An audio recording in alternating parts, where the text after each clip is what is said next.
गुजरेगी उस शख्स और उसके परिवार पर जिसने अपना सारा वैज्ञानिक अनुसंधान देश के लिए किया हो और उसको इस झूठे आरोप में गिरफ्तार किया जाए कि वो एक देशद्रोही है। सुनकर आपको आश्चर्य तो जरूर हो रहा होगा कि आखिर वो कौन शख्स है जिसके साथ ऐसा किया गया और देश हित के लिए वह ऐसा क्या करने वाला था।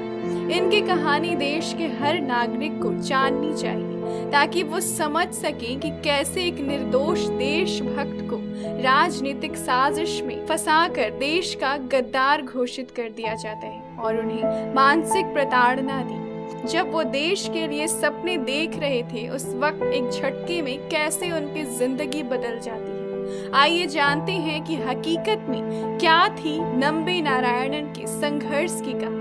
हम सब आपको बताएंगे, बस आप वीडियो के अंत तक बने रहें। कहा जाता है कि हाल में हुई मंगल मिशन को आज से 20 साल पहले ही उन्होंने पूरा कर दिया होता अगर उनके साथ वो हादसा ना हुआ होता जिसमें उन पर जासूसी के आरोप लगे थे। नम्बी नारायणन साल 1966 में देश की सबसे प्रतिष्ठित रिसर्च सेंटर इसरो में जुड़े थे।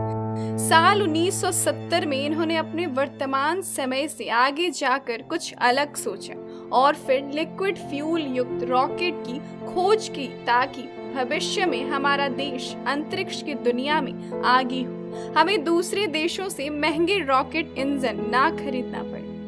नम्बी नारायणन के जीवन का एक समय ऐसा था जब इनको वो जख्म भी सहने पड़े थे जब इन पर कई आरोप लगे थे। यह वाकया है साल 1994 का जब नारायणन पर दो कथित अधिकारी मरियम रशीद और फौजिया हसन ने कथित आरोप लगाए थे। इन दोनों ने नम्बी नारायणन पर रॉकेट व उपग्रह से संबंधित गोपनीय जानकारी भारत के बाहर भेजने का आरोप लगाया था। जिस लॉन्च के कारण आरोप लगा था उसको उड़ान परीक्षण डेटा के नाम से जाना जाता है।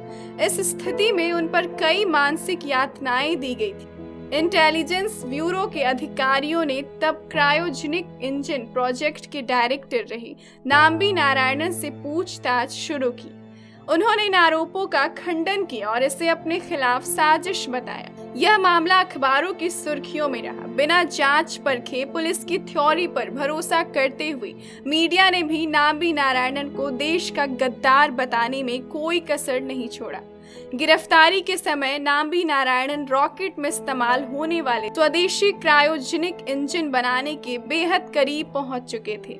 उन पर लगे आरोपों और उनकी गिरफ्तारी ने देश के रॉकेट और क्रायोजेनिक इंजन प्रोग्राम को कई दशक पीछे ढकेल दिया था। सीबीआई ने अपनी जांच में इंटेलिजेंस ब्यूरो और केरल पुलिस के आरोप सही नहीं पाए। षड्यंत्र, आरोप, गिरफ्तारी और फिर कोर्ट की तारीख दर तारीख के साथ 24 साल गुजारने के बाद देश की सर्वोच्च अदालत सुप्रीम कोर्ट ने कहा कि वैज्ञानिक नम्बी नारायणन को केरल पुलिस ने बेवजह गिरफ्तार किया था और उन्हें मानसिक प्रताड़ना दी। सीबीआई जांच में अब बात सामने आई कि भारत के स्पेस प्रोग्राम को डैमेज करने की नीयत से नम्बी नारायणन को झूठे केस में फंसाया गया था।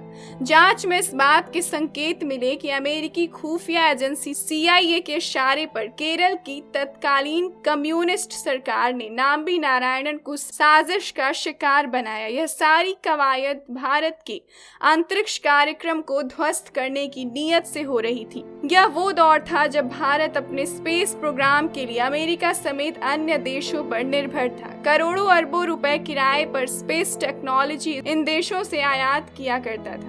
स्पेस टेक्नोलॉजी में भारत के आत्मनिर्भर होने से अमेरिका को कारोबारी नुकसान होने का डर था। आखिर में सच्चाई की जीत हुई और इन्हें साल 2019 में देश के तीसरे सबसे बड़े नागरिक सम्मान पद्म भूषण से सम्मानित किया गया था। इस वीडियो में आपने नम्बी नारायणन के संघर्ष और साथ ही इनसे जुड़ी कुछ रोचक बातें भी आपने देखी।